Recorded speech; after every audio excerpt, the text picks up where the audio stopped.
Hello, and welcome to Admiral's Academia. I'm Admiral Ann Cash. Most folks just call me Admiral. Today we are doing how to perform a knighting ceremony. For those that are joining us while this is streaming live, welcome to Adventure Academy. This is also the Nine Blades coronation event as well as Lichwood Grove's mid-reign. So, before we get started, just some housekeeping. Remember that we have a 20-second delay, so feel free to ask any questions you like through our chat here in Twitch or on the Nine Blades Discord. I will be monitoring both. If you do have a question directed towards me or a comment, either way, either's fine, please tag me so that's easier for me to find. Otherwise, I will have to try to scroll through chat while folks are talking with each other. So just so that I don't miss anything, please be sure to let me know just give me a tag. Much appreciated.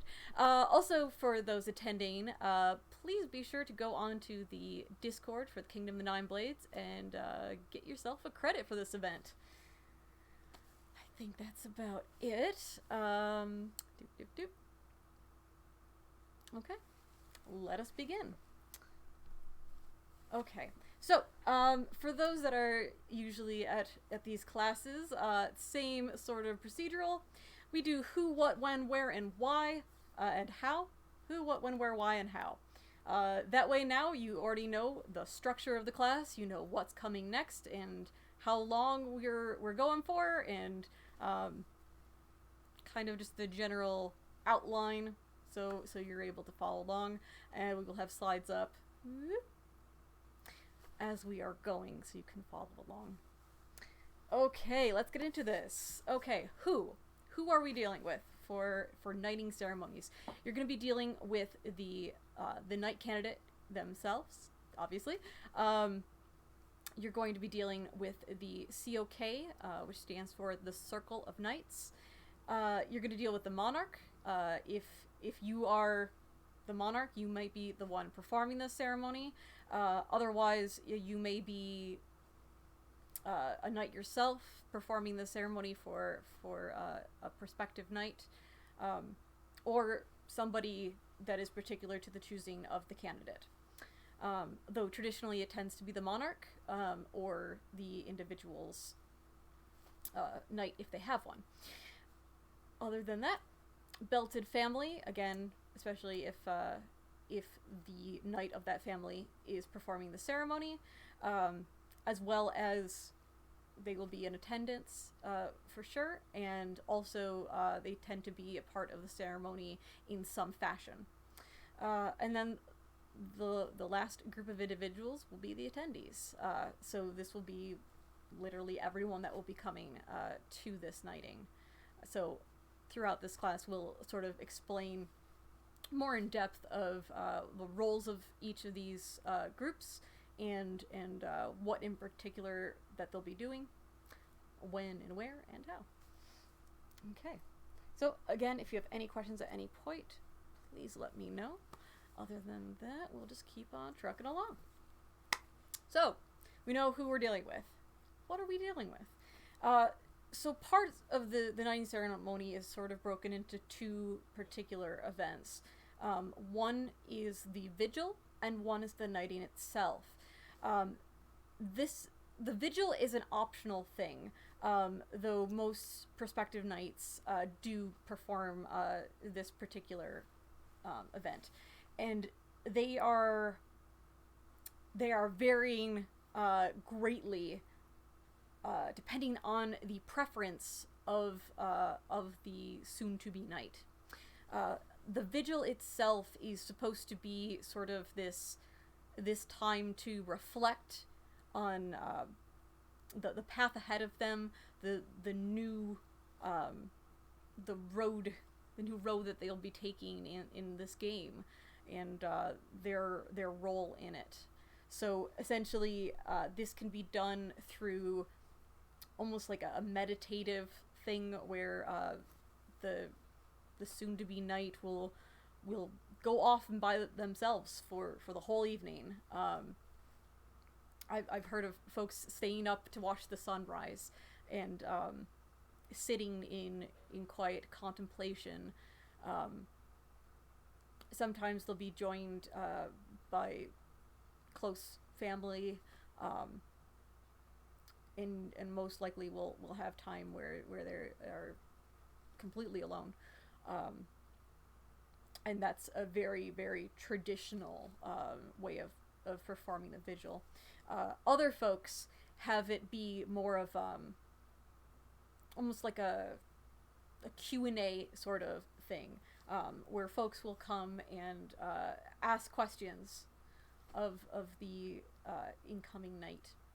And something that's sort of along those lines is another form that we see is sort of this thing where folks will come in a line one by one and sit down with the individual that will be knighted, and sort of pass on their sagely knowledge, right?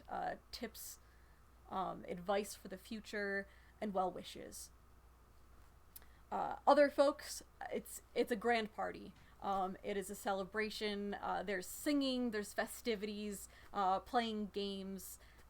It's varies drastically from one future night to the next, and it's completely up to them how they want to have their vigil.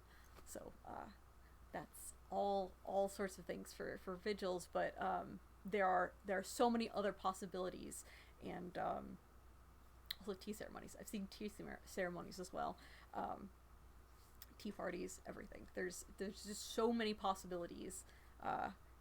I had quite a remarkable vigil myself.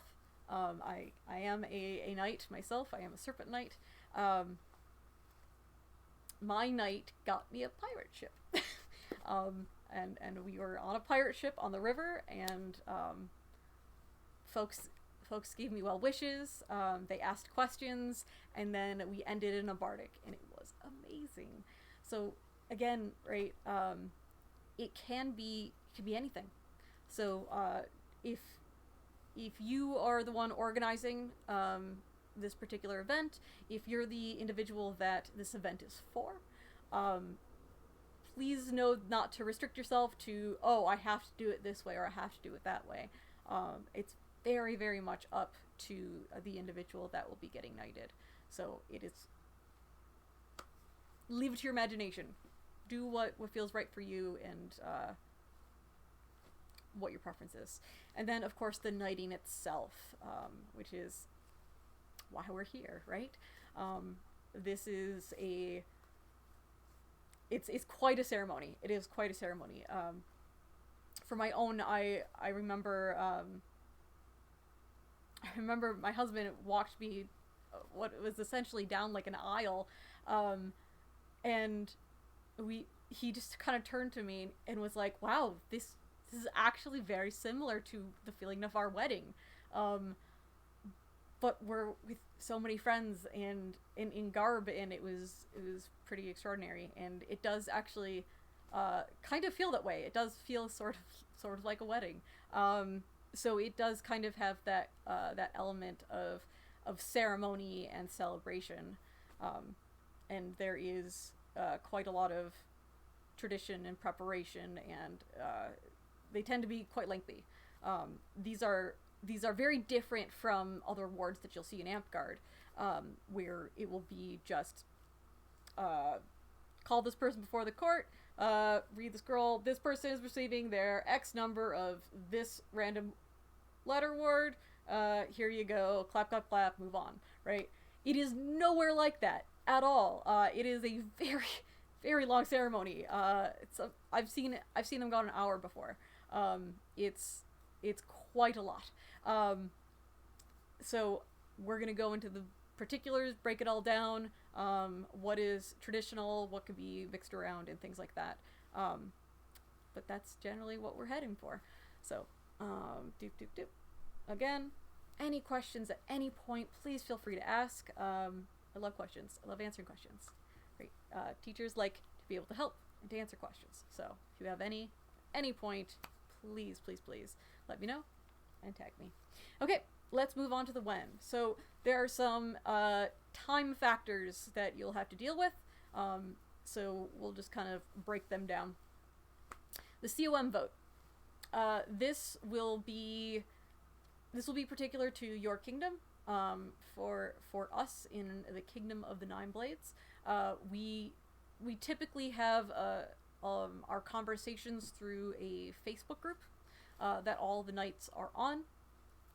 We do try to also have live events, live meetings at events when all of us are there, especially for the big kingdom events. But otherwise, our communication is mostly through the Facebook group, and that's typically where we have our votes. So the Guildmaster of Knights will put up a vote. Usually we'll have information of notable things that they've done, any things that we should have information on to help us make that determination for that vote, and of course, putting the vote up when the time comes. For us, our bylaws for the Nine Blades Circle, essentially, your vote doesn't come up till you have been a master for 3 months. So you don't instantly just go up, right? So you wait 3 months and then your vote is called. There's very minutia things where there's things here and there with the bylaws where the monarch can request a vote earlier if needed, but typically it's 3 months and then the vote goes up. And the vote remains open till, I believe, 2/3 of the circle is voted at least. There needs to be quorum, essentially, but we do typically wait for, since we have a smaller circle, we do typically wait for all the votes to come in for those that want to vote, and some folks will abstain, right? But other than that, this is pretty consistent. So the other aspect of this is the monarch's approval. The biggest thing to note is that even though we do vote, it's not up to us. We are an advisory board, so our vote is more of a, this is our suggestion.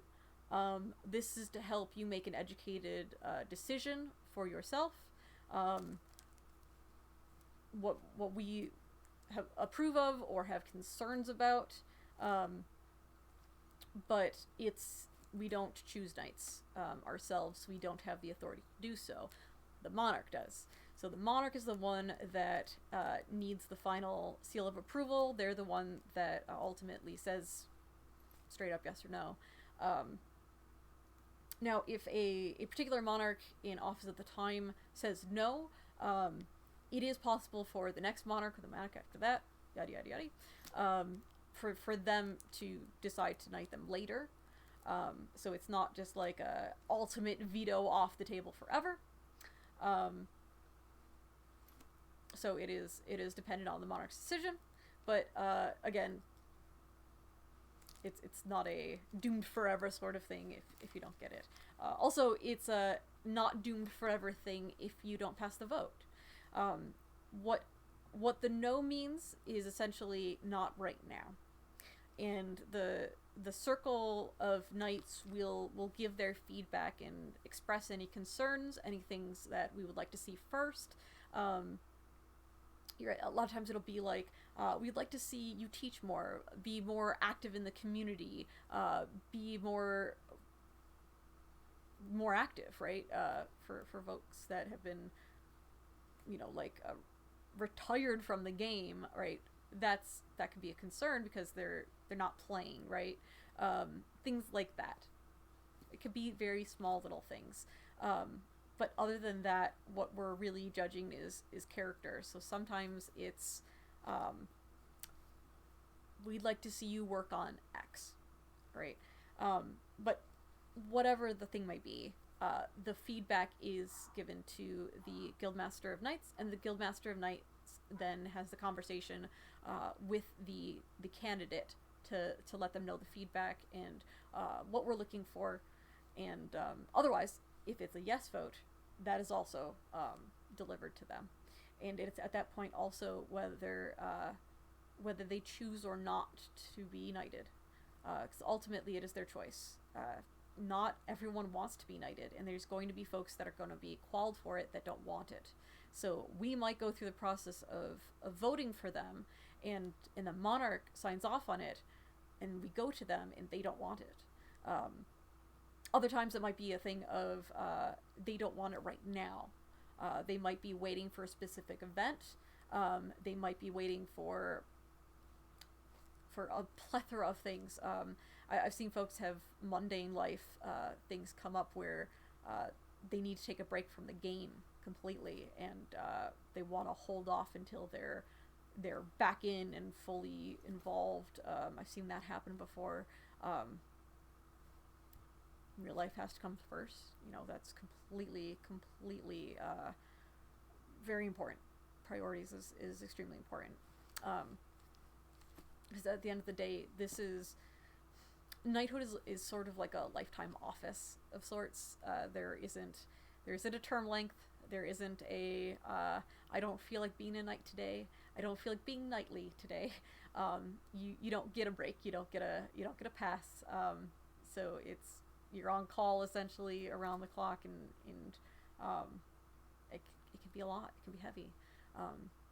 So it's very, very important that you take the time that you need to make that determination if that's something that you want, and if you want to wait. And others, they know right away it's a passion for them, and it's something they want, and they're ready to serve, and they're excited to do so. And for those individuals, it's just a matter of, okay, which event do you want? So we'll go a little bit into that. The announcement is going to be a thing. Essentially, because these ceremonies are so involved, and there are a lot of gifts that need to be made, because they're all part of the ceremony, which we will go over everything later on that. It can take quite a long time to prepare for these. Also, for folks to be able to attend them, there's folks that will take a plane trip from across the country to attend these. Family members might do so, where they have to stay in hotels and things like that. But the big thing is taking time off work, being able to plan your finances, to be able to afford to go to the event, afford the travel, afford any housing if needed, if you're not going to tent, especially if you're doing an event where there is no camping. It's a lot to prepare. So the big thing is that when you do make the decision and you talk with the candidate, and they choose what event that they want to be knighted at, that you make the announcement with a whole lot of prep time, more than a month. More than a month. Yeah, you figure it's like prepping an actual event. Think of it more along the lines of that, and that will kind of help you guide when is a good time to announce something like that. But essentially, as soon as you know is a good time, because then as much prep can happen as needed, especially if there are multiple knightings happening at a single event. Oh goodness, that prep time just... because that's a lot more gifts that need to be made, and a lot of artists, and a lot of individuals that you have to coordinate with to get everyone there. So, that. So, season is going to be a thing. Are you getting knighted in Canada in winter? There's a whole lot that you gotta be prepared for, alright? You're not going to be camping. Individuals that are coming to attend this will not be camping. Where are they going to stay? Is there housing? Is there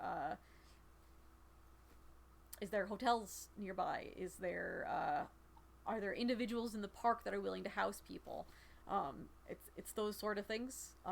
Is this something where the candidate themselves can get to that event, right? And again, it becomes preference, right?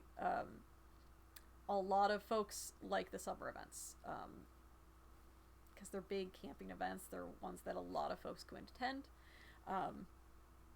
But overall, it's up to the candidate. It's very much up to when they want to be knighted. But it's important for them to know kind of the realistic expectations of the weather conditions and transit and housing and stuff like that, because that can affect things. So it's just a matter of making sure everyone's aware of what's going on and their preference is the one that is being taken, and that things are planned accordingly. Right? Because if you're gonna do it outside, you have to be ready for that. Gotta be super prepared for having an outside knighting ceremony in Canada in winter.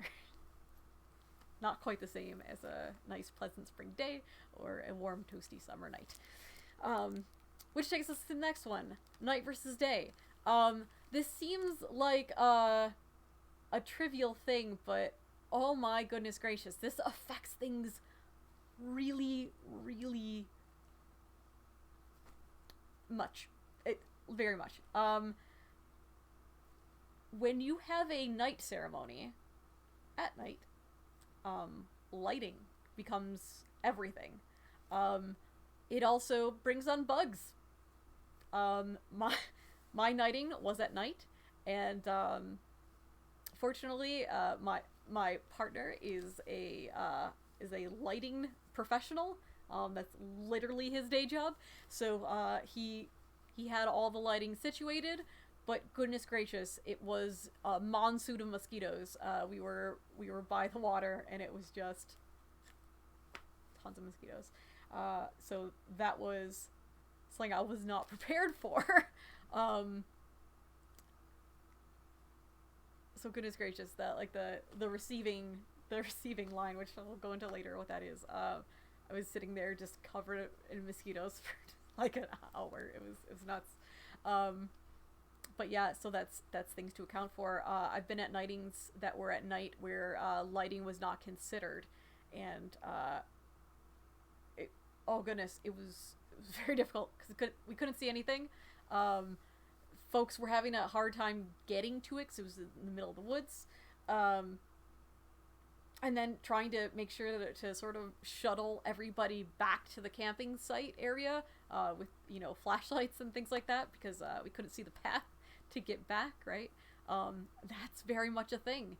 I think a lot of times folks will have nightings and not realize the limitations of the lighting situation, and having to pre-plan for that and making sure that the area is very specific to being able to be seen. Just read this comment. Amy will ban all mosquitoes at her future nightings. As of like an hour ago, I'm no longer queen, so I cannot ban anyone, even mosquitoes. But I will absolutely talk with any monarch at the time if I am fortunate enough to receive another belt in the future. I will request their banning. No mosquitoes. Okay, so again, night, day, it's a lot of just plan, expect the worst, right? Plan for the worst, hope for the best. That tends to be just the safe bet. Okay, let's move on. Again, anyone has questions at any point. Oh, yes, sorry, I just saw your comment. The stream is live. Yes, the stream is live. Also, this is being recorded, so folks in the future can watch this at their leisure in the future.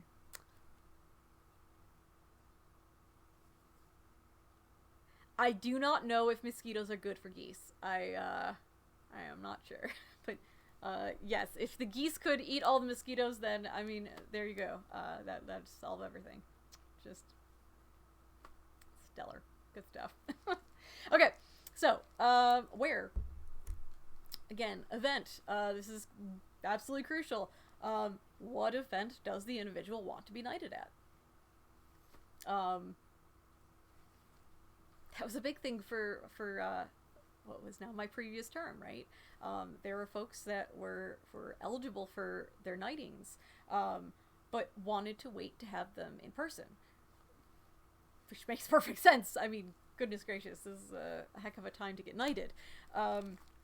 So it's up to them. It's up to them which one they want to be knighted at. So that's pretty crucial.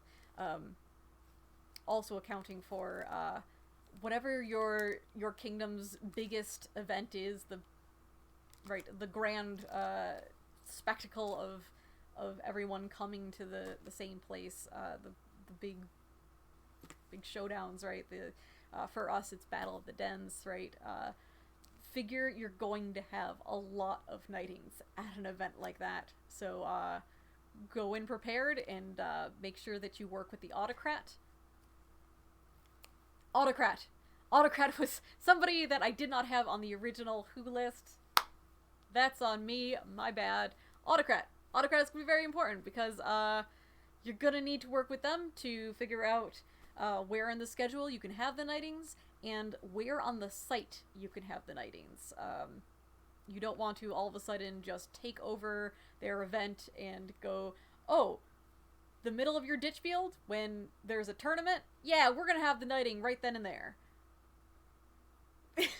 Right? Now, I've actually seen that happen for Sword Knights, where that was specifically planned and specifically everyone was in on and wanted to happen, right? And those are awesome, right, for those sorts of environments, but it's something that you have to get approval with. You have to make sure that everyone's good with, and that is scheduled, that is planned, and that it's not just, we're going to take over. So that's super important. Indoor versus outdoor. Again, this is part of that planning thing. If you're doing an outdoor knighting, plan for whatever the worst case scenario is in weather. Events in general, I find a lot of folks just forget rain is a thing. And it just never, seems to have, like, shelters set up. It's always like a giant shock when it comes, and then a lot of people running around not knowing where to go or what to do. Events, you should just, like, this is just a tip for autocrats, just period, across all things knighting or not knighting related.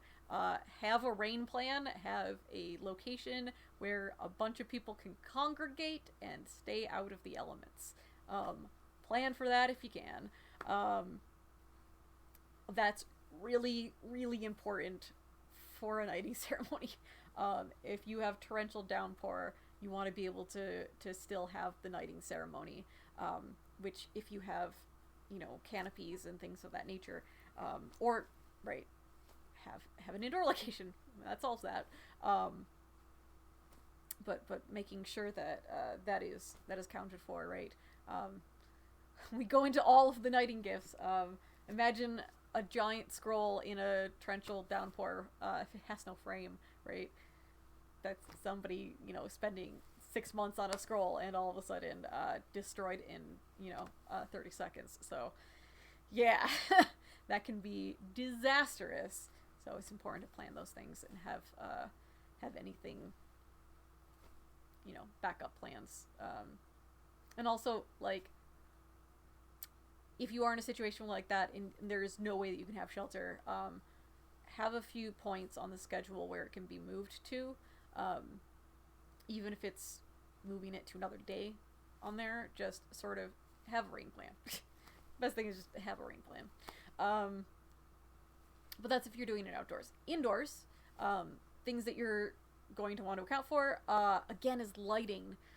If you just have an indoor building, but you don't have running lights, the night is going to come and it's gonna be dark, and you're not gonna really be able to use the facility. There's a whole bunch of events that I've been to where it'll just be like almost like a warehouse sort of structure where it's completely bare inside, and you just like bring your own chairs and whatnot. But a lot of those can be restricted with lighting stuff. So again, just a thing to account for.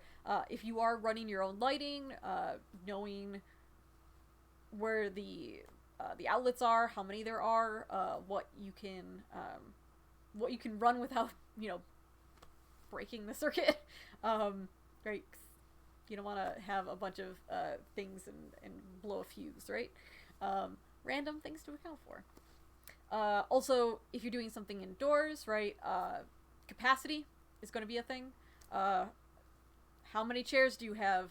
Is it standing only? Is there a capacity thing, right? Is it like, okay, 35 people and that's it, and all of a sudden you have like 200 people at an event, and you're like, okay, so we can only take like you and sorry everyone else that came here for this.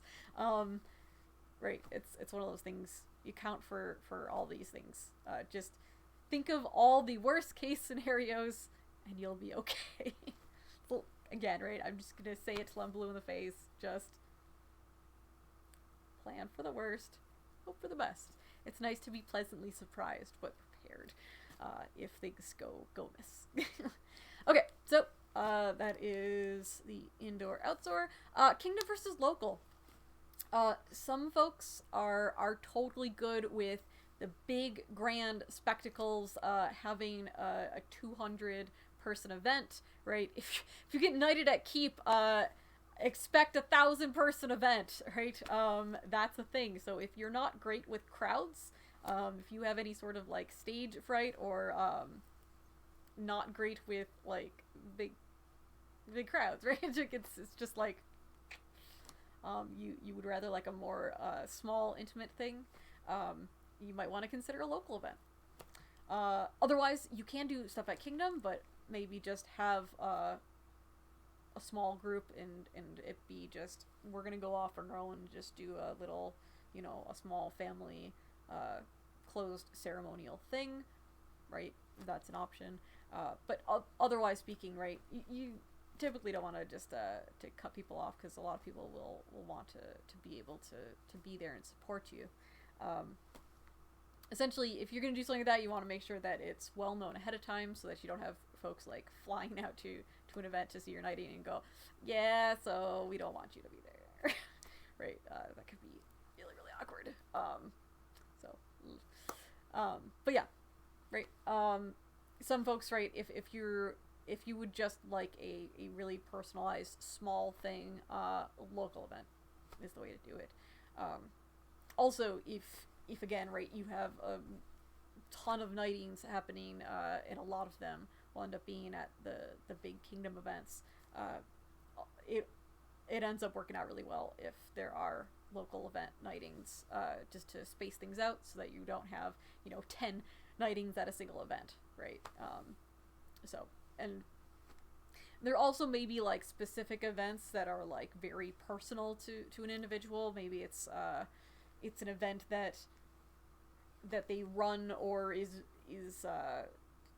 something having to do with their path and how they became eligible for knighthood, right? If it was through doing specific charity work at this particular event, or being an autocrat of it, whatever the case might be, there might be something that's like personally special to them, where having their knighting at that event would be really poignant for them. So that's something just to consider. And then mid-reign versus coronation. Again, it's just where it's going to be on the schedule, of when in what month, what season, stuff like that. But generally speaking, just consider it more of like, in terms of events, is easier. But it's certain things to consider is like for coronations, if you want, let's say like if you want it to be done by a particular monarch and you do it at their coronation event, but you do it after the court when they are no longer monarch, right? See where that gets a little but again, it doesn't have to be the monarch, but typically the candidate would need to essentially request that it be done by a particular individual, because otherwise it'll just kind of like auto go to the monarch. Or again, if they have a knight, they might request to run it, or at least have a very large role in it, or perhaps even be they might be the one specifically to dub them, right? To use the sword, to drop the sword, as we call it, or they might be doing literally everything else of the ceremony, and and then the monarch is the one that dubs them, right? So again, at a mid-reign, that's not going to be an issue because they will have 3 more months in office. But if it's a coronation, right? If you're looking for a specific officer to be doing it, or maybe even just if you wanted to be the incoming monarch, right? Having it be lined up with, having it specifically after their court, so that they are the monarch at the time to be able to officiate that in their royal capacity. Just random things. All of this is just planning and forethought. That's like the key of this. It's just, what is it? Plan for the worst, hope for the best. Okay, good. We're just gonna repeat stuff. Okay. Again, if at any point folks have questions, just gonna quickly just do. Okay, just wanted to double check. See how we're doing. Bloop.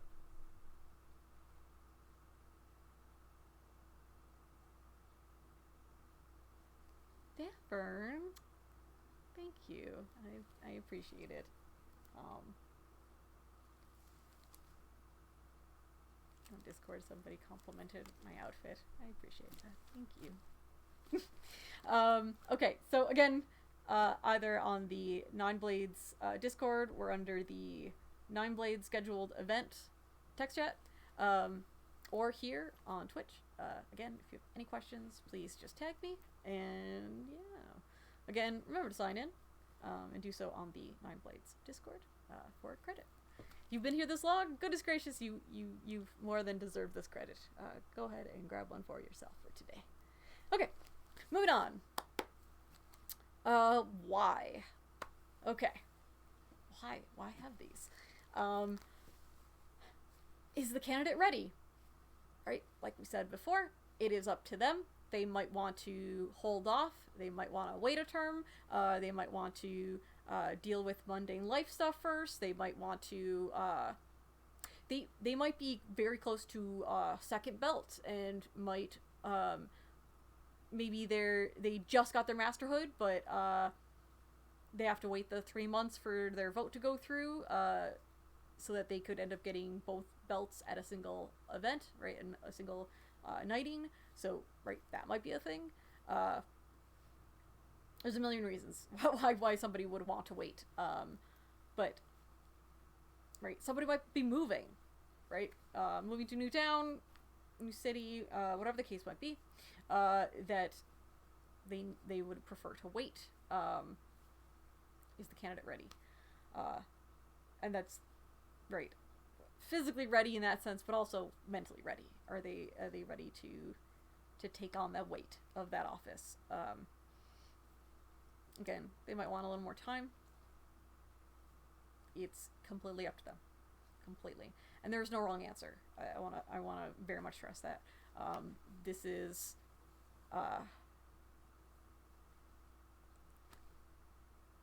one of those big life choices types of things, and one should not take the decision lightly, and they should only do it if they are fully aware and they feel prepared, that they're ready to go into that role, and that's something that they want and it's something that they feel they can handle at that time in their life. And it's okay if they're not. It's okay if they're never ready for it. It's okay if they want a little time. To each their own, and you do you. Be unapologetically you, and do what is best for you. Do so when you're ready. Achieving masterhood, right? For us, you have the letter awards. You go 1 through 10. Masterhood. You do need that before you are qualled for knighthood. Again, right? 10 masterhood, 3-month wait, vote it goes up. So have they achieved their masterhood? If not, you shouldn't be voting on them. Knightly of character. So this is what we are primarily judging as the Circle of Knights, because that's what it is. The big difference between a knight and a master, sort of how I like to explain it, is a master is somebody who is proficient in their field. A knight is somebody that is a master who then teaches others that proficiency, that mentors others in that path, and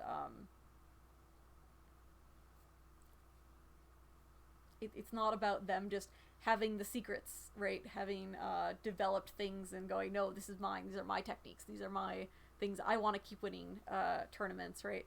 No, I don't want to pose that as a negative, how dare you thing. Again, to each their own. If that's something personal to you, if you put in the work, you put in the time, the secrets of your trade, the secret recipes of whatever your thing is, that's your choice. 100% your choice. You are not required to do so.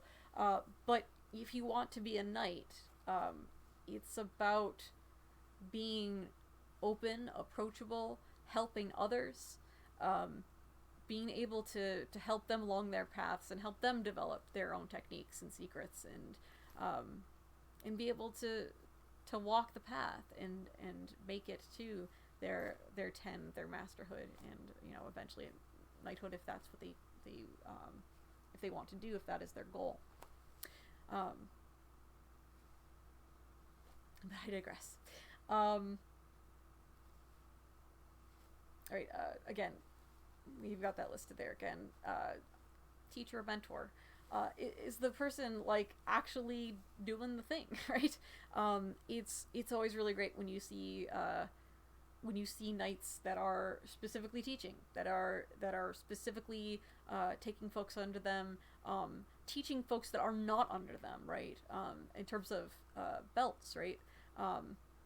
Is this somebody where it's, I'm going to share knowledge, but only to a select couple of people that are belted to me? Or are they willing to teach anyone who is willing to listen? Anyone that needs them and wants that sort of help, right? A knight is a teacher and mentor to Amtgard. It is not somebody who picks and chooses who gets helped and who doesn't. I think that's the most important thing to understand as a knight, is that you are a knight of Amtgard. You are a knight of your kingdom. You are there for others. You are a servant. So it's very, very, very important to make sure that you fully understand that it's not about a clique. It's not about, getting your family to the top. It's about spreading the wealth and making sure that this game continues and this game survives long after us, and that we can pass on the traditions and pass on the knowledge and to encourage and support and facilitate others developing their own things to then become teachers and mentors and pass their knowledge on to keep this game going. Think for yourself, the first person that ever taught you how to make a weapon, how to make a piece of garb, how to run an event, how to be in office. And then imagine where you would be if no one did that for you, if that person had never done it. How much of this game would still be this game if there was no one to show you how to do any of those things, and you had to just know it, or that's it. Right? That's the key essential purpose that we have as knights, is to pass on our knowledge and to be figures of support and encouragement to others, so that we can pass the game on to the next generations that will be here long after us. So, moving on. Passing the COK vote, right? Again, this is it helps, but is it's not required, to be quite honest. I'll be honest, yeah, it'll be awkward if literally all the knights of your circle are like, no, they are not knightly of character. They are super evil and corrupt individuals, and goodness gracious, who knows? And then have them get knighted. It's like, it makes a weird work environment. Yeah. Oof. Because essentially, right, they're your peers, right? When somebody is knighted and you're a knight, whoever comes onto the circle is now somebody that you need to work with, and somebody that that you're going to be working together to, to help facilitate other folks becoming knights in the future, and passing on the advice and judgments to the monarchs at the time, so again they can make whatever judgments that they feel is necessary to decide to knight somebody, or specifically not to knight somebody. So it's, again, not needed, but nice if you can get it. But the essential one is that end one, which is the monarch's approval. So why are they getting married? Because the monarch is choosing that they are ready.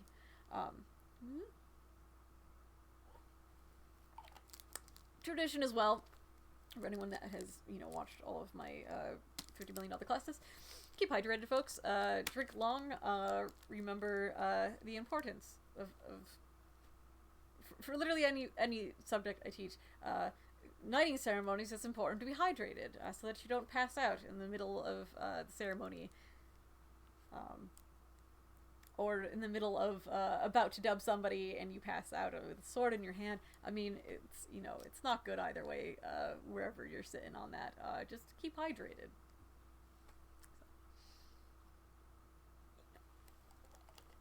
Okay, moving right along. Doop doop doop. Okay, so let's get into it. This is nitty gritty. Stuff. There we go. Okay, the ceremonial gifts. This is the whole basis of how the ceremony works, what's being involved, and why. So, you can't see any of it, but I am surrounded in these actual items. So I'm going to show you what they are, and explain sort of different variants of things. So, first one, right off the bat, is the kneeler. Whoop. This is a pillow that the candidate will kneel on during the ceremony, because the ceremony's really long, so it's really good for them to not be just standing the whole time. It's also traditional for them to kneel to be knighted. It is a, I'm going to say like a humility thing. It is a respect thing to not be standing while getting dubbed. So get yourself a nice good pillow, right? So these are traditionally made by an artisan, which needs to be assigned, and somebody will typically make the kneeler, and it's specifically for them to kneel on during the ceremony. So this is my kneeler. Doop doop doop. Favor. Oh, I will also specify there are some of these gifts that are specific to specific kingdoms or more popular in certain kingdoms. These are like all the ones that I know of, so it might vary depending on your kingdom whether or not you have these. Certain things also might be more important to the candidate than others. They might not want certain things, or they might want very specific things, or they might want alternate things that are similar, that would have kind of the same sort of place in the ceremony, but not be the exact thing itself. So, along that lines, right? A favor. This is specifically an item that has the phoenix on it. Traditionally, we have either the phoenix of like the color phoenix of the individual. So this would be either if they are the paladin route or the anti-paladin route. Anti-paladin, my tried and true, the black phoenix. Some folks will also have personalized phoenixes. Like designs that they are particular to. This is actually a phoenix that I designed myself, and this beautiful favor was made for me as a gift by Sir Liz of Golden Vale. So, and then my terrible secret, there's a white phoenix on the back. So a lot of times these will be reversible favors that the candidate can actually then play paladin or anti-paladin with the gift that they're given. All right, sometimes it might be a tabard, it might be a shield, it might be something like armor, but something that they can wear to play the class, because they can play it literally. Dub, okay, get out in the field and go do the thing, right? Now, of course, there are going to be individuals that do not battle game, that are not interested in those classes, so more or less for them it is turn this back around, join the dark side, we have cookies. It's a symbol, right? The phoenix itself is an extraordinarily important symbol in our game. For a knight, this is a symbol of a new beginning, a new way that this game will be for you, what your role in the game will be. It is there's a thing where folks mistake knighthood as an end. I can't stand when folks say that it's winning the game. It is not.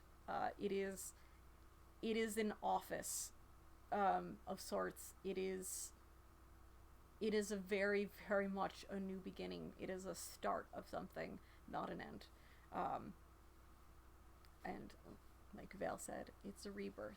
So that's what this is. So that's what it symbolizes in the ceremony, is the image of that. Also, just again, just want to give a shout out to Dame Finola, or Fiona, for making my dealer. Okay, so next item, the belt, the also very important belt. Yep. There's all sorts of different belts that you'll see. Super traditional is the leather belt. This from another Serpent Knight, Ranger Glyn Aiden, referred to her as Mamma Mia. She made this gorgeous belt for me. Love this thing. But it's not just leather that you'll see. Macrame is also very popular. Paracord. I've seen beaded belts, right? This is a glow in the dark night belt. This one I made myself as part of my werewolf outfit. Right. Maggie gave me the macrame to do it though, from Sir Liz's old stash of macrame, because they don't make this anymore. They don't make the glow-in-the-dark macrame anymore. So this is actually, the macrame itself is actually a very important gift for me. So, macrame. Right, chain. This was a gift from the Master Owl, William Black. Right, so you'll see all sorts of different ones. This one was tatted. And it has a... There we go. Ooh, can you see it? This is Sir Taddington, the third Esquire, Bringer of Most Massive Destruction. I believe that was what we named him at Denny's at like 2 o'clock in the morning when we were all very sleepy and silly. I have a thing about water dragons. So and my serpent path was dragon. So that was whoop. This was actually the belt I was knighted in. This was made by Sir Gwyn. But as you can see, there's all sorts of different ones that you can have. Sometimes you will get multiples, but basically for the ceremony itself, you'll usually have one that is like the ceremony belt. What the belt is in representation is it is a beacon. It is the how may I help you sign. It is the symbol of a knight that you can see from a distance, that you know that they are somebody that you can turn to talk to get help from, a safe person that is there if you need aid. So it is the beacon of the individual that is that very visual symbol. Just reading the Fubard's comment. It's so that we can find the Admiral when she's lost in the dark. Yeah, actually. Having glow-in-the-dark stuff on you when you are lost in the woods is actually very, very good and very helpful things. But again, I digress. Spurs. You usually will see 2 different types, Western and English. I do not have Western spurs. I would love Western spurs though, because you see the really really pretty like leather tooled large section that's like on top of the boot that you'll see. They are also spurs that you can wear with any type of footwear. English spurs like these are cavalry military spurs. These are English equestrian spurs. These, you have to wear a boot that has a heel to be able to wear these. And also because of how they're made, they only really have very thin leather straps. I'm actually going to just throw this on my boot real quick so you can see what it looks like. But yeah, these are actually my actual riding spurs, because I used to ride. So I got knighted in my own spurs. And then farther down the line, my previous knight, my first knight, Sir Anders, these were the spurs that he received in the military that he gave me. Now they are men's spurs, so they can't fit on my boots, unfortunately. But if you see me at events, I will tend to actually wear them on my belt because they are extremely important to me. Spurs are actually very, like, because of my own personal tie with horseback riding and my absolute love of horses. a huge part of my life. Spurs are actually something that I very much. So you can see how a lot of times I will wear my Spurs and folks will not realize I'm wearing my Spurs. It's because they're such a small strap you can't really tell, but that's what they are. That's how they look. What they are in symbolism is that they are not things where you can sit on your heels and not do anything. It will spur you to action and make sure that you are continuing to serve and to be active and to keep going and not to rest on your laurels, essentially, lest they be hacked from your heels in disgrace, is the phrase. So, terrible pun of spurring you to action. Lord Valiant, I hope you are happy with the pun. Yeah, that's what they are meant to represent. Surcoat. So I didn't have a surcoat. I did, however, have a train on my dress. And oftentimes, the surcoat will have their phoenix on it. So this is mine.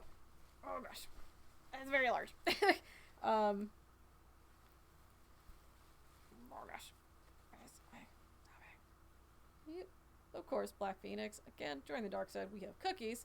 So Paragon Anti-Paladin. I have to work my class. The symbolism with this particular item is that the surcoat is what the layer of protection from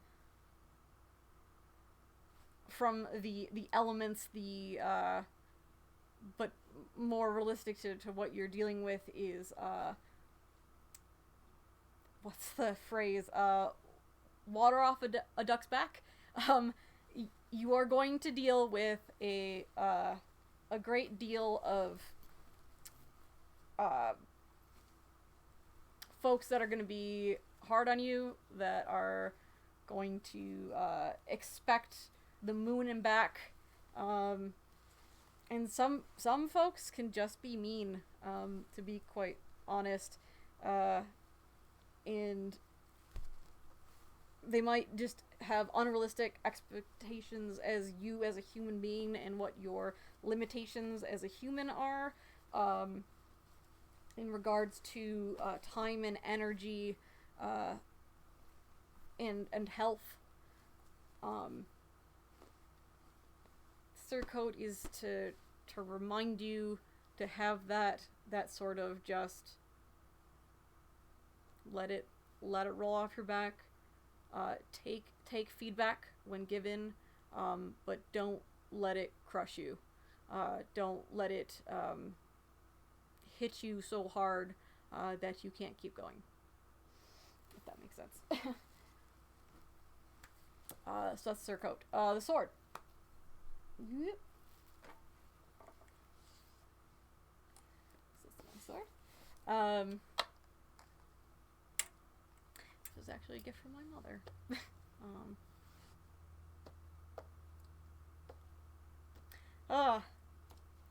My mom passed, so this is actually a very important item to me. So this is from my mama. The symbolism is oh goodness, what is the phrase? To only be used in defense of others, and a sheath to remember mercy. I believe is the phrasing on that. But in the ceremony itself, this is what you dub a knight with. So this is the thing that you see in the movies, right, where they do literally that's That's what this is. Which also explain important tips for the person that's dubbing the individual, and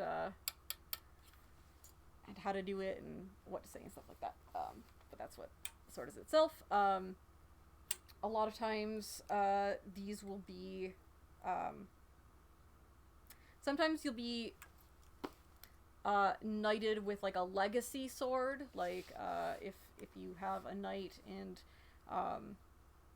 like it's a family tradition thing, but otherwise you'll be knighted with the sword you are given. I've seen some folks actually craft swords for ceremonies. Other ones like this you just purchase. They can be very expensive though, so a lot of times what you'll see is either like a mundane family purchasing it for the individual, or the belted family if they have one, or like a fighting company or a household will a lot of times pitch in to help cover that cost, because they can be very expensive depending on which one you get. But yeah, the design, you know, is usually particular to the person, right? 'Cause I'm a pirate. So cutlass is very important for me. So if I ever get a knight, another knighting, goodness gracious, I want a rapier, because I was a fencing. I was a fencing. Goodness, I was a fencer. So that is actually a very important sword for me. So that would be what I would hope for future stuff. Okay, the scroll. See there? There we go. My amazing, one of my amazing squires, made this for me, Squire Kirwin, Ricky. So, important thing to note about a knighting scroll. These are large, these are big things that, like, take a lot of time and are very big and grand and amazing things. So these are really different than, you know, your typical award, that, you know, right, the size will be like a standard paper size, right? Scrolls are typically, for knighthoods, are rather large, very detailed things. So please, please, please, if you are orchestrating gifts, give the artists enough time to make these. They take a very long time. They need as much time as you can give them. And what these are for, you know, ceremony purposes is, this is the decree of the knight. This is them being named with their knighting name of choice. So this is the thing some folks might not realize.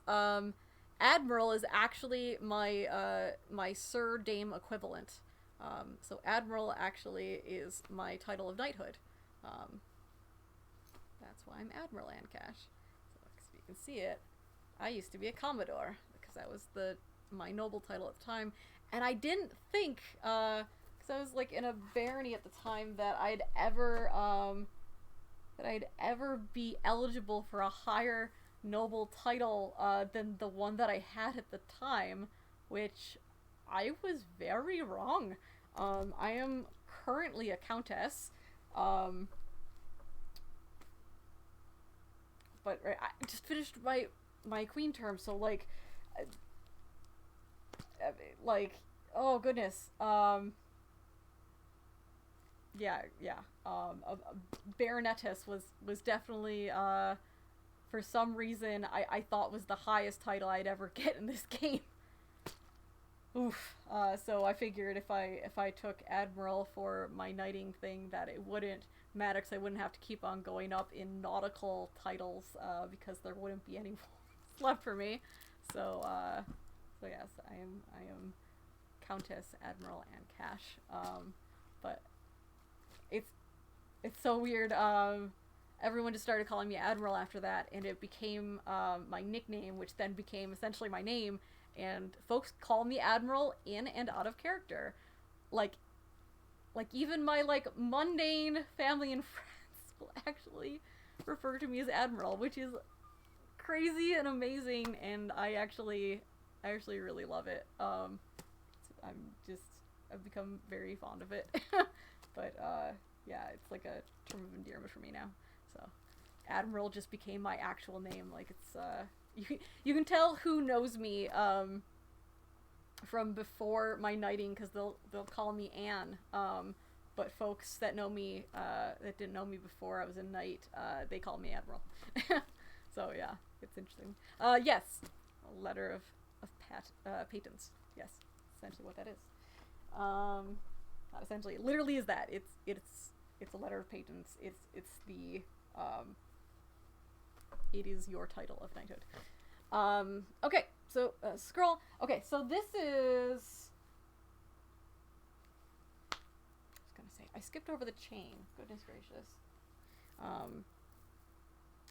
So we're gonna backpedal a little bit. A knight's chain. Couple on hand. This one actually has a lot of importance to me. What this is, in terminology, technology, what it is it is an unadorned chain. That's what is a knight's chain. So you won't see any like pendants on it or things like that. It's an unadorned, and it's usually like chainmail.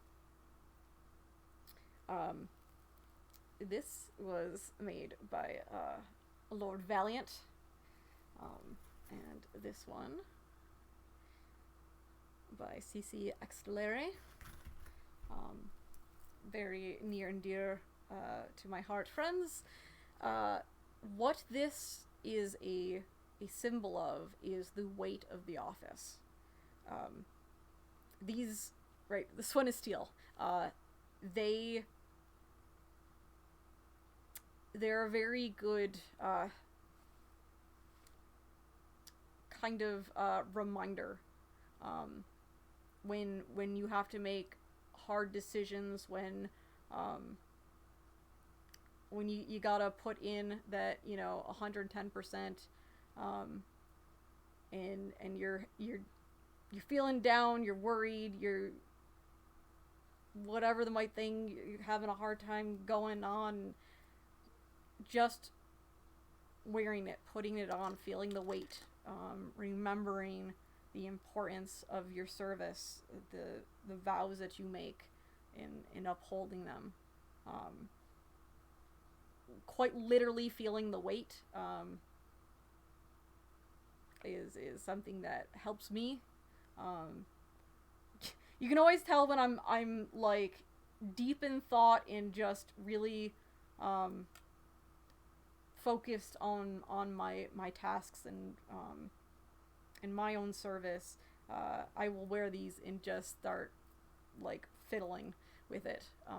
That's like a giant tell for me. But yeah, the weight of office. So that is the chain. Which one are we on? Doop, doop, doop. Okay, so the book. Now this is only specific kingdoms that have this. We don't actually have this in the Nine Blades. I saw this at a Teldegor knighting once, or twice, a few times. What they do is they have a knight book where they will, every new knight will write a page and pass on knowledge and advice to future knights.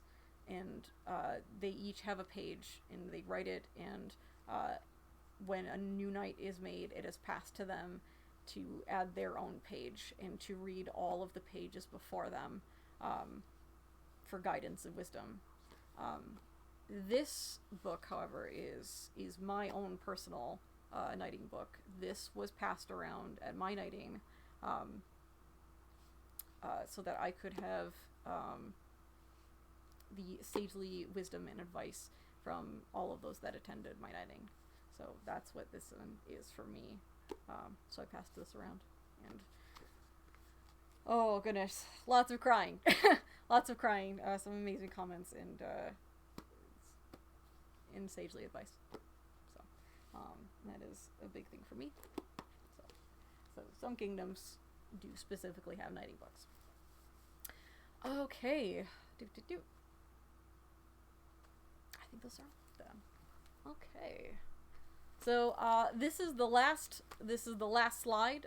We are nearing the end. So again, if you have any questions, be sure to send those. Again, you can do so either through the Nine Blades Discord page on the Nine Blades scheduled events, or right here on Twitch. Again, if you do have questions, please tag me so that I can see them easier. And yeah, we'll go into it now. I'll just quickly go through these, and then I will open up for any questions that folks have.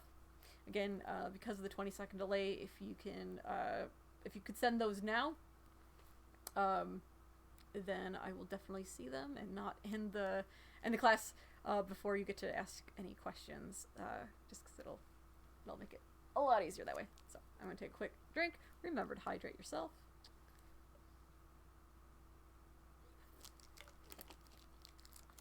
Okay, let's go. So, now you know all of the ceremonial gifts, right? This is how they're used. And sort of the actual ceremony itself, sort of the structure, how it is traditionally run. There are different variants of it, and some things might vary from kingdom to kingdom. Some of the individuals that run them will run them in a specific way. A lot of it is personal preference, but essentially, more or less, they're just the very specific, super important ceremonial gifts. And how to use them will be kind of particular. Just for those, I'm actually going to pop these out. I'm just using them for noise canceling. So, this is everything. Okay. Calling the COK. Nope, I feel instant regret, and I'm gonna put them back in. Now it's like super drastic different noise. There we go. Okay. Calling COK. So the first thing that happens in the ceremony is that, again, it's usually the monarch, or the, the guild master of knights, or the knight that is performing the ceremony, will call the COK. So, what happens is, all of the knights that are present, from your kingdom and outside of your kingdom, it's literally any knight that is present, will come up, and, they will, usually, like, stand, behind, the monarch, or the presenter, and they will then be there standing, as witness, to the ceremony. It is important to talk with the knights ahead of time, to coordinate it, to let them know when they are needed, when the ceremony is, when they will be called up, and where to stand. Right, sometimes you'll do you'll create like a row. Sometimes they'll do the cross swords above with their own, everyone, all the knights have their own knighting swords, right? So they will cross swords, and the candidate will walk underneath them. They'll sheath and then walk up and behind. It is important that you plan this out, you talk with them, and you block it, and you do a rehearsal. A whole big lot of this is that you actually have to do a rehearsal. This does need to be blocked. It has to be planned.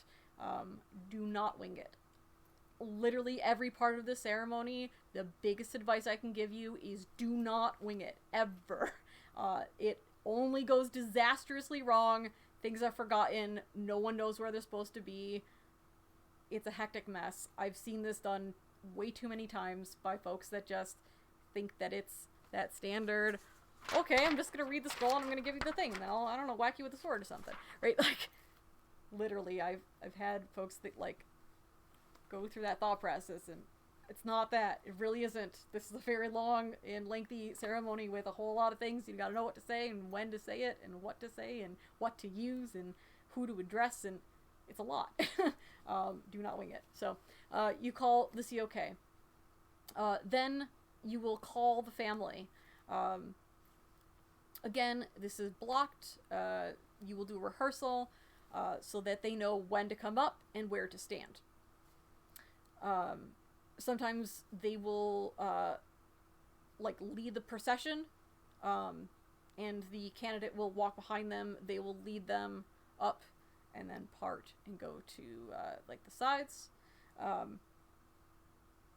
Almost like how like a wedding ceremony when like the father of the bride or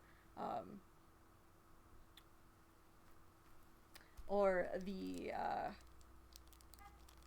father of the groom or the parental figure to the individual that is getting wed walks the individual up to the altar and then goes over to wherever they're standing in the thing. That's how it works for calling up the family. Calling the candidate, right? This is when they come up. So it's usually, it will be after these two groups, and a lot of times, right, the family will be the ones guiding them to their position in the ceremony. Blocking, blocking, blocking. Everything's blocked. It is rehearsed. This part is optional, though I do see it in a bunch of things. The vows. You can see this is very much like a wedding. These were actually my vows from my knighting. Essentially, it is going over the chivalric code, essentially. Just tell you what mine is. I will be sworn to valor. My heart will only know virtue. My blade will defend the helpless. My might will uphold the weak. My words will only speak truth. My wrath will undo the wicked. My knowledge will defeat ignorance. My skills will be taught to the willing. My temper will be held by patience. I will give aid to those who seek it. I will ask for aid when needed. This is my vow. So those are my vows from my knitting. You'll see very much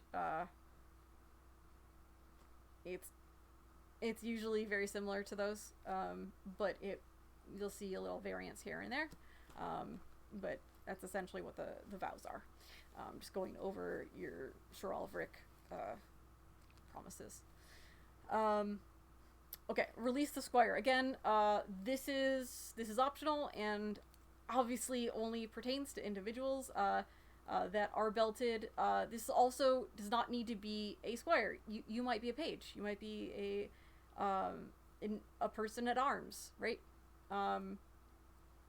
It's just usually how it's written is release the squire. Does not need to be.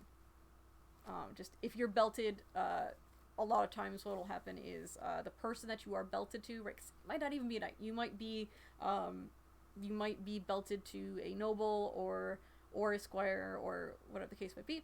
But essentially it is, they will no longer be wearing the belts that they are currently. They will be having a new belt. So it is essentially letting them know that their services are no longer required, and the removing of the current belt, because you need to be able to put the new one on somewhere, right? So you take off the old one. So that's basically all it is. It's just removing the new one. Now you're ready for the next one. Dropping the sword. Okay, so let's go over this. These are surprisingly remarkably heavy. Like, goodness gracious. So And also, the scabbards can be very, like, sticky. Very tight. I cannot tell you how many times I have seen, the sword bearer, go to the monarch, hold it out, and, the monarch goes to draw it, and it goes just, oh, nope, you didn't, or just, if you are the one, presenting the sword, right, make sure that, you are pointed towards them so they can actually pull it out. Hold on to it for dear life. Make sure you got a good grip and understand that it's gonna need to be held, enough where they can easily make the draw and it not be an issue. So that, you will knight them, with the scabbard off. It is important to understand that some of them have a sharpened edge. Some of them, like mine, do not. When you are, dubbing someone, even if it does not have a sharp edge, you will dub them with the flat of the blade. Do not go on the edge. Do not knight somebody with the edge of the sword. That is very, very bad. Especially since these are really, really heavy. So, if you are the one actually, dubbing the individual, take a minute, before the ceremony, feel how it is to actually get it out of the scabbard, feel the weight of it, actually extend it so, you can... Oh, that felt terrible in my neck. Yuck. I just had a procedure done on my neck. Haha. Amazing. Okay. I'm gonna readjust my TENS unit, because I'm also hooked up to a bunch of electrodes on my neck. Good job, me. So just like that, it's important to know that you can handle the weight. It's important to be able to, know that you are not gonna just go, oh god, right, and just drop it. Because you're doing this on a person. You are doing this, and you also want to make sure that you can aim with it, because you don't want to whack them or pop them in the head, with the blade. Please do not. So you will do it with the flat of the blade. You will go, one shoulder. Typically you do it like you're reading. You go left to right. So your left shoulder, go to the other shoulder, and then their head. And then you rise. What you say will differ. It is dependent on, a lot of the words in what you're saying when you are giving the items, right? It is dependent on the individual, what they want to say, but a lot of times what it'll be is, like, for your, like, you know, the specific kingdom, right? For the Kingdom of the Nine Blades, what else could I say? For the Path of the Serpent, and for the Dream of Amtgard, I dub the, right, I dub the, whatever their knighting name is, Admiral and Cash, and then you know, with the sword, and you tell them, rise, Admiral and Cash, Knight of the Serpent, right?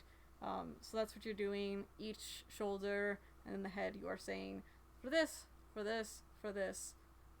rise, rise a knight, right? So that's the rise a knight. When you are returning the sword to the scabbard, give the scabbard to the individual that has the sword. Don't have them try to stick it back in. These do require a little bit of aim, and you don't want them just stabbing you with them missing. So just hand them the scabbard so that they may put it on themselves. Remember to give them the scabbard to actually have it be put back on. Okay, um, reading the scroll, right? This is the royal decree. This is the patents. You'll actually go through and read the whole scroll.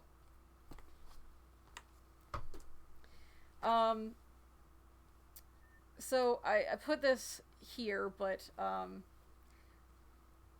the big thing with the gifts is where you put it will be sort of dependent, but typically they will be before you drop the sword, right? So after you release the squire, right, you'll go through all of the items and present them. As they are presented, you will explain what the significance is of each of the items. To actually present the items, the person that's performing the ceremony will ask for each thing. So they will say, is there a favor? And then the person that has the favor will go, there is. And the person will come up and present the favor. And then they might be the ones to say, the favor is a symbol of this. It represents this. Right? Or the monarch or individual that is performing the ceremony might be the ones to say it. Again, this is something that has to be pre-planned. It has to be rehearsed. Rehearse. Some kingdoms actually have a script. This is Taldegor's script. And they will actually read it. They will read it. They will do the whole thing. They call it begging the boon. And it's the whole thing. The entire ceremony, every single word that they say is scripted. They'll tweak it a little bit per each person. But it is essentially the same ceremony, and it's done the same way every single time. Same words, same everything, and it's passed on. And it's just, here's the script. Make sure you know it by, like, just read it a million times, practice reading it. Also practice reading the scroll. It is a lot of words. A lot of times they will have a lot of words. I mean, like, goodness gracious, did you see mine? Look how many words that is. Trying to wing that and reading it for the very first time when it's there. If you're doing a ceremony at night, you're not going to be able to see it. Make sure that you absolutely have time practicing it. Consider all of these things like a play, like a monologue. You want to give it the same time and attention and practice. Because again, these are very big ceremonies. And for the individual that is being knighted, this could be a like 10 to 20 year wait. How much they put into it and how long they are doing it for before that ceremony happens can be an extremely long time. So you want to make sure that it goes off without a hitch, and it is everything that they hope for, because it's a heck of a wait, and it's a very extraordinarily poignant moment in their life. So you want to make sure that it's right. Again, don't wing it. Do not wing it. So right, each of the things you're gonna go right down the list. Is there a chain? Is there a belt? One random tip. If there's a favor, have the favor come before the belt, because these are usually belt favors that you put on the belt. And what will happen a lot of times is the belt will be given first, and then they'll have the favor, and it's already on them. They don't then take off the belt, put it on the favor, then they put the belt back on. So if you have it ahead of time, then they can put it on the belt, and then put the belt on when that's presented. So the order can be that. Oh goodness, for Golden Veil, I made so many of the favors. That was like, there's a lot of folks that will be known for making like a specific gift, and like they're the ones that like are like always the person that does the thing. For me, it was the favor. I did that for a lot of nights. So it was always just like a thing where it's just like, you've already got the belt. Okay, well, just hold on to that, I guess. Cool. It's always super, super awkward, and you just like, what are they gonna, I don't know, throw in the chest over there. Like, I don't know. It's super awkward. So yeah, it's just, that's the thing. But essentially you're gonna, anything that's going to be put on, right? The belt, the chain, the favor, the surcoat, that's all going to, you're gonna like dress them up essentially, before you drop the sword. So there can also, it can also vary also with when they're kneeling and when they're standing, right? Because some of the gifts you're gonna want them to be standing for. So again, you want to plan it out, you want to make those decisions ahead of time, and then you want to block it, you want to rehearse it. Just know the order you want to do it in. It will vary from ceremony to ceremony, personal preference, but that's essentially how it usually goes, right? So you bring everyone up, you present all the gifts, you unite them, and then we go into the next part, which is the buffet receiving line. These are not the only gifts that a knight will receive. They might receive like 10 chains, right? Multiple belts. But a lot of other really neat, unique gifts that aren't particularly ceremonial. They're more of just expressions of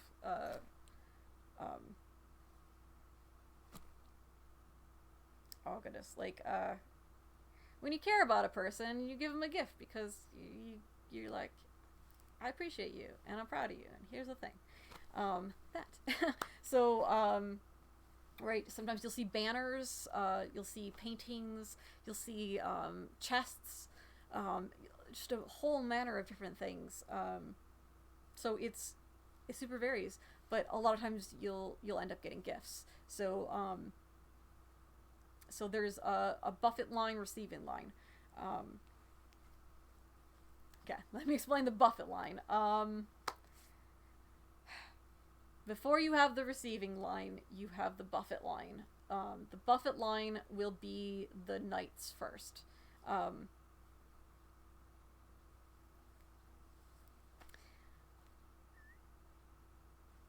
Some people do this tradition of a buffet line where each of the knights will go up to the new knight and essentially punch them in the chest.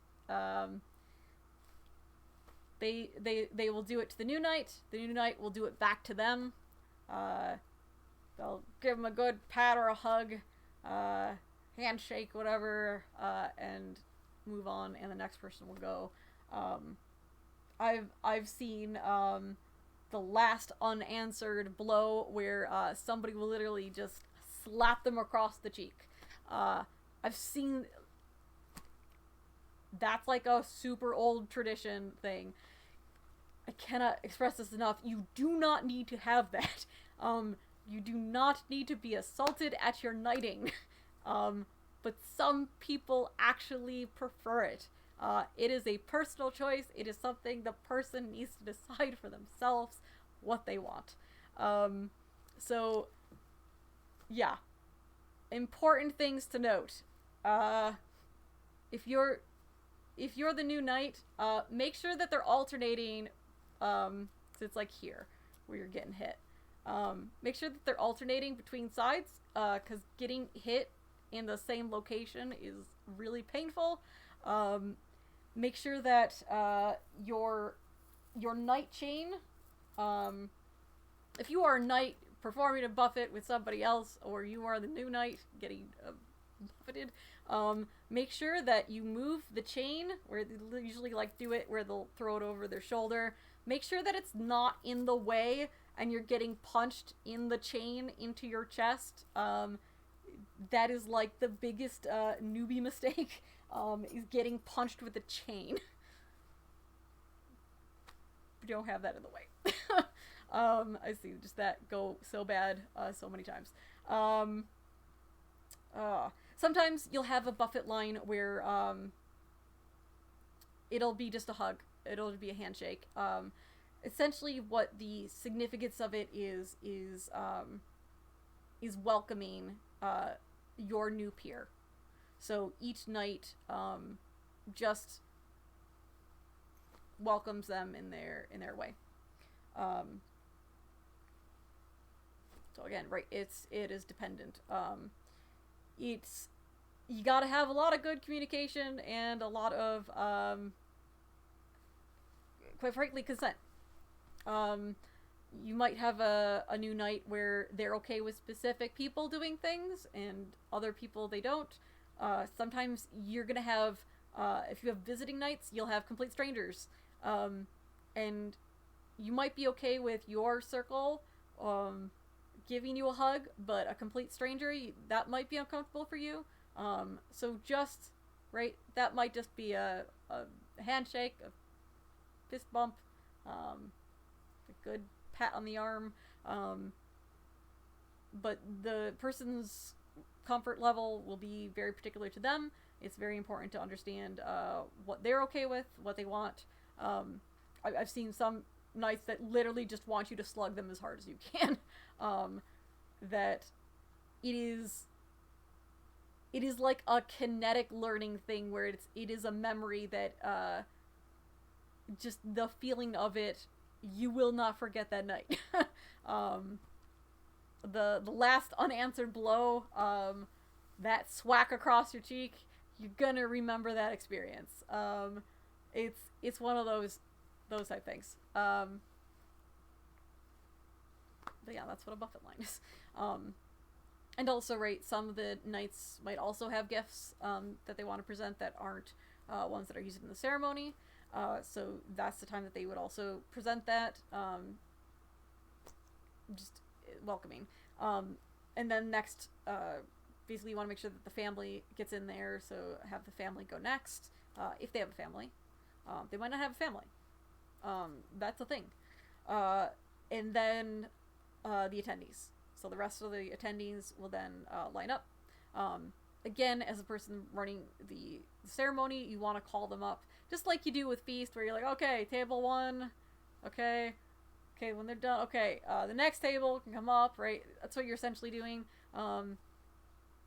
You have the knights come up first, you'll have the family come up next, and the rest of the attendees, anyone that wants to give well wishes, greet the new knight, or present them with gifts. That's when it happens. That's pretty much it. There we go. That's the whole thing. It's a whole lot. It's a big old thing. Does anyone have any questions? Again, this is the end of the prepared lesson, so we are open to Q&A if anyone does have any questions.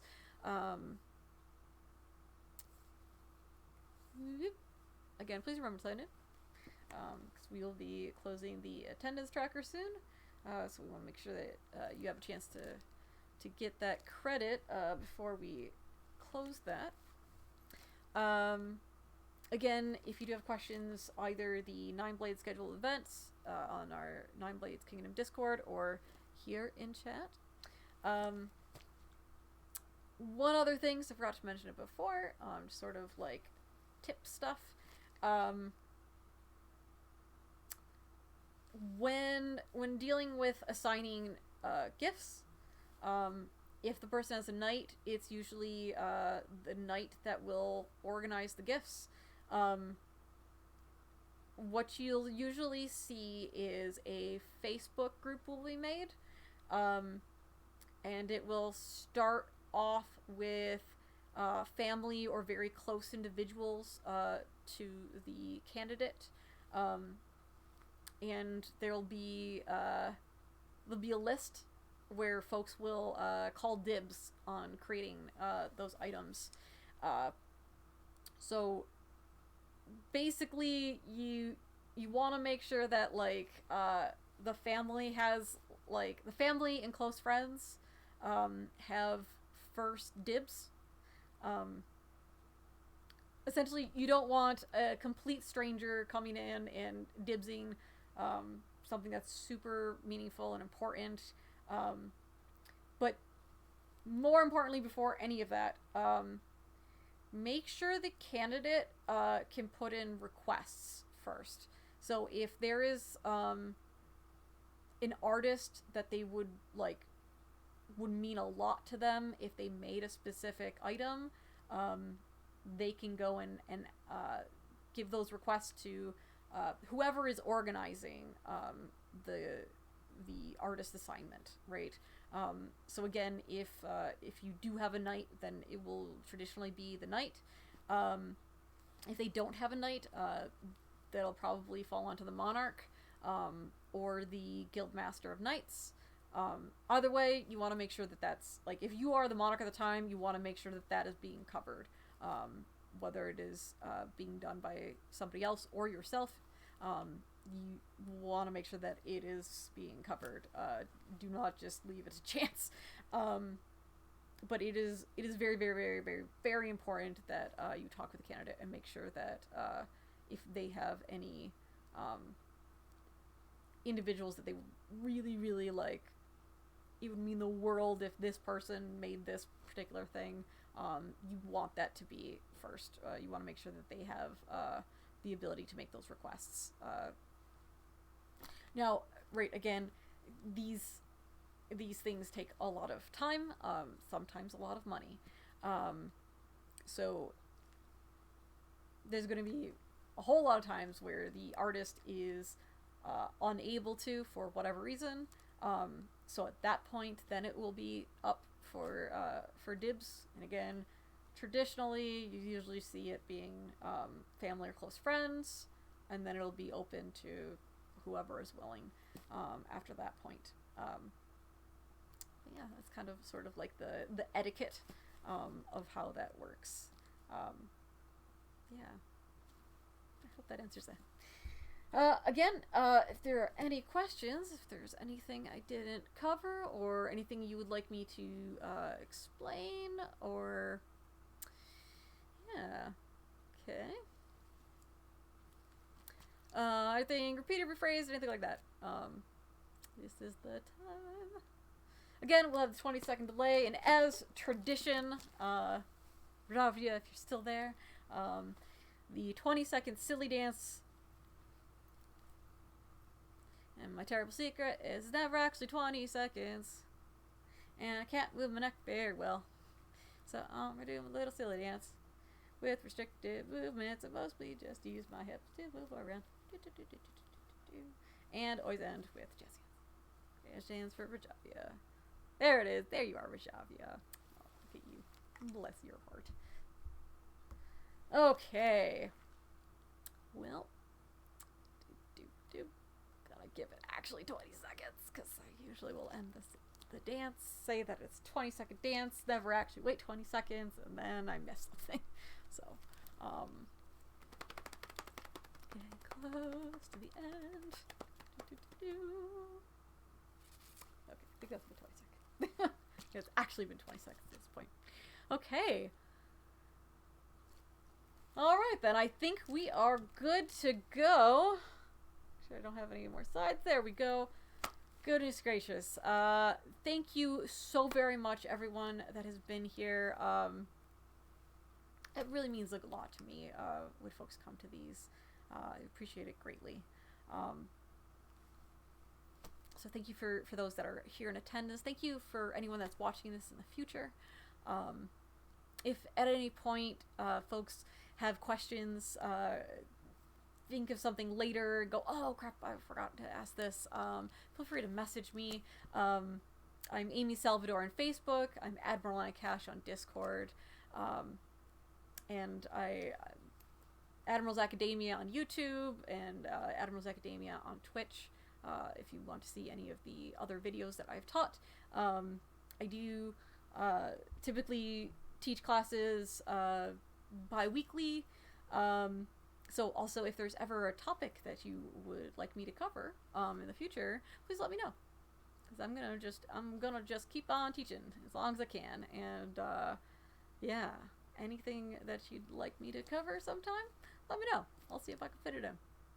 Other than that, again, thank you so very much for coming. This has been Admiral's Academia. Thank you so very much to the autocrat of this event, Rajavia, for inviting me to be a teacher at this Venture Academy. So thank you again to you for allowing me to teach today. Thank you so very much for coming. Again, I have been Admiral and Cash, just Admiral, and this has been How to Perform a Knighting Ceremony. Take care of each other, take care of yourself, and have yourself a good evening.